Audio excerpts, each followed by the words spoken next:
Y este es un momento tan oportuno como cualquier otro para narrar la historia de cómo se escribió este libro. El diálogo de Conversaciones con Dios no se escribió como un libro, a diferencia del material que estoy redactando actualmente. Cuando el diálogo comenzó, no tenía la menor idea de que alguna vez se llegaría a publicar. Hasta donde yo sabía, estaba medio de un proceso privado, del cual nadie más se enteraría. El proceso comenzó una noche de febrero de 1992, cuando estaba a punto de caer en una depresión crónica. Nada en mi vida marchaba bien. La relación con mi pareja había terminado, mi carrera se encontraba en un callejón sin salida y hasta mi salud se estaba quebrantando. En mi vida, generalmente, si no era una cosa era otra, pero ahora todo ocurría al mismo tiempo. Toda la estructura colapsaba y aparentemente no había nada que pudiera hacer para detener el proceso. No era la primera ocasión en la que veía con impotencia la disolución de lo que yo creía era una relación permanente. Tampoco era la segunda, ni tercera, ni cuarta. Comenzaba a sentir mucha ira por mi incapacidad de mantener una relación sólida, por no comprender qué se necesitaba para lograrlo y por el hecho de que ninguno de mis esfuerzos parecía producir resultados. Comenzaba a creer que sencillamente no contaba con el equipo necesario para jugar en el juego de la vida y estaba furioso. Mi carrera tampoco iba sobre ruedas. Poco a poco se extinguía. Mis más de 30 años de incursión en la radio y el periodismo me generaban recompensas penosamente raquíticas.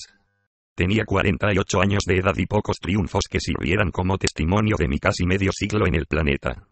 No me sorprendí cuando mi salud también entró en descenso.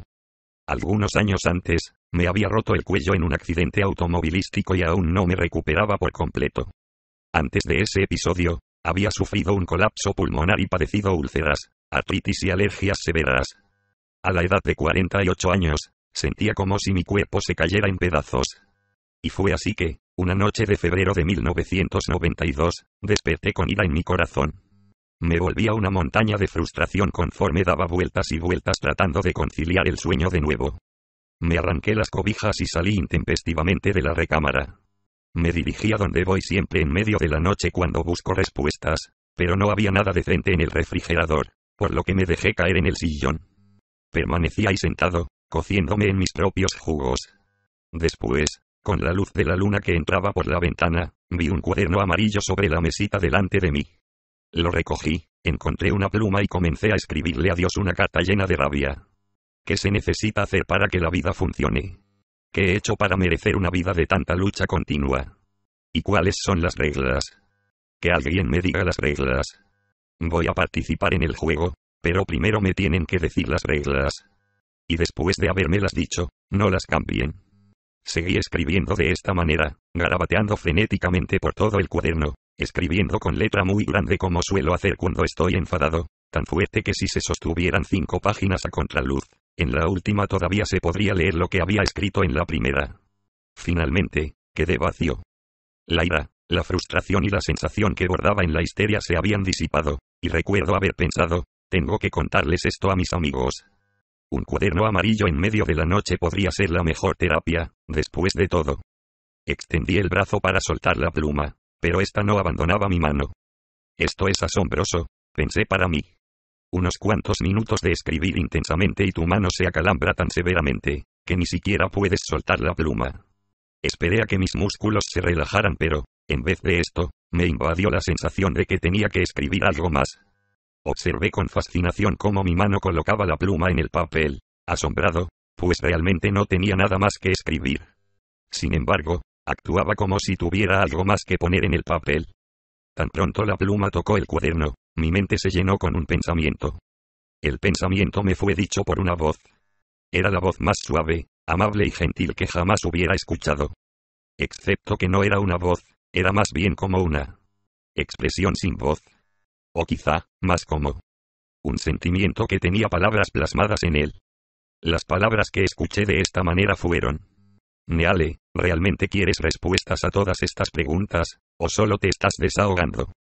Recuerdo haber pensado, si me estoy desahogando, pero si tienes respuestas, puedes estar endiabladamente seguro de que me gustaría saber cuáles son. A lo cual recibí la respuesta: quieres estar endiabladamente seguro de muchas cosas. Pero no preferirías estar angelicalmente seguro cerrar interrogación. Y respondí, ¿qué diablos quiere decir eso? Después de lo cual, me invadieron los pensamientos, las ideas, Los comunicados, no importa cómo se le llamen, más extraordinarios que jamás haya experimentado. Los pensamientos eran tan asombrosos que me encontré a mí mismo anotándolos y respondiendo a ellos. Las ideas que llegaban a mí o a través de mí, respondían a mis preguntas, pero también planteaban otras que jamás se me habían ocurrido. Así que aquí estaba sosteniendo un diálogo con pluma y papel. Esto continuó durante 3 horas y cuando menos lo esperaba ya eran las 7:30 de la mañana. La casa comenzaba a volver a la vida, así que guardé la pluma y el papel. Fue una experiencia interesante, pero no le di gran importancia, hasta la siguiente noche cuando repentinamente desperté de un profundo sueño, a las 4:20 de la mañana, de manera tan abrupta como si alguien hubiera entrado a la habitación y encendido la luz. Me senté en la cama, preguntándome qué estaba ocurriendo, cuando sentí una fuerza que me obligó a levantarme de la cama y regresar al cuaderno amarillo. Aún preguntándome qué sucedía y por qué, di unos traspiés alrededor de la casa, encontré el cuaderno y regresé a mi nicho en el sofá de la sala. Comencé a escribir nuevamente, retomando el diálogo donde se había quedado el día anterior, haciendo preguntas y recibiendo respuestas. Creo que hasta la fecha no sé qué me motivó a anotarlo todo o a guardar todo el material que escribí. Supongo que creí que mantendría una bitácora o un diario especial. No tenía idea de que algún día se publicaría, ya no digamos que se leería, desde Tokio hasta Toronto, desde San Francisco hasta Sao Paulo. Es verdad que en cierto momento del diálogo la voz dijo, esto se convertirá en un libro algún día. Pero pensé para mí, sí, tú y cientos de personas más van a enviar sus reflexiones de medianoche a un editor, ¿quién va a decir? Por supuesto, publicaremos esto de inmediato. Aquel primer diálogo continuó durante un año, despertándome en medio de la noche cuando menos 3 noches a la semana. Una de las preguntas que hacen con más frecuencia es cuándo decidí, cuándo supe, que estaba hablando Dios. Durante las primeras semanas de la experiencia no sabía qué pensar acerca de lo que estaba ocurriendo. Al principio, una parte de mí pensaba que solo estaba hablando conmigo mismo. Luego, en algún punto del camino pensé que lo que quizá me proporcionaba respuestas a mis preguntas era mi yo elevado, por así decirlo, del cual había oído hablar. Pero, finalmente, tuve que abandonar mi autocrítica y el temor al ridículo y decir exactamente lo que era. Una conversación con Dios. Esto ocurrió la noche en que escuché la declaración. No hay tal cosa como los 10 mandamientos. Casi la mitad de lo que finalmente se convirtió en el libro y había sido escrito cuando se hizo esta espectacular aseveración. Yo había estado explorando la pregunta del camino de Dios, de cuál era el correcto. Nos ganamos nuestro lugar en el cielo siendo buenos o tenemos la libertad de actuar como queramos sin correr el riesgo de ser castigados por Dios. ¿Cuál es el camino? Pregunté. Asumir valores tradicionales o improvisar conforme se vaya avanzando. ¿Cuál va a ser, los 10 mandamientos o los 7 pasos hacia la iluminación? Cuando la respuesta fue que los 10 mandamientos no existen, me quedé pasmado. Sin embargo, más asombrosa aún fue la explicación. Bien, si habían existido 10 afirmaciones e indudablemente le habían sido entregadas a Moisés, pero no eran mandamientos. Eran, se me indicó, cometidos hechos por Dios para la raza humana, formas en las que podríamos saber que estábamos en el camino correcto hacia Dios. Esto era diferente a todo lo que se había abordado en la conversación hasta el momento. Esa era información muy importante. Hasta ese momento, parte de lo que me fue revelado en la conversación ya lo había escuchado antes, a través de maestros o de otras fuentes o quizá lo había leído en alguna parte. Pero jamás había escuchado tales afirmaciones acerca de los 10 mandamientos. Es más, estas ideas quebrantaban todo lo que siempre me habían enseñado o que yo había pensado acerca del tema. Años después, recibí una carta de un profesor de teología de una importante universidad de la costa oeste, en donde me decía que esta era la perspectiva más original con relación a los 10 mandamientos que jamás hubiera sido publicada en 300 años y que, aunque no estaba seguro de que no concordaba con las declaraciones incluidas en Conversaciones con Dios, estas le proporcionarían el material necesario para llevar a cabo importantes debates y discusiones durante muchos semestres en el futuro.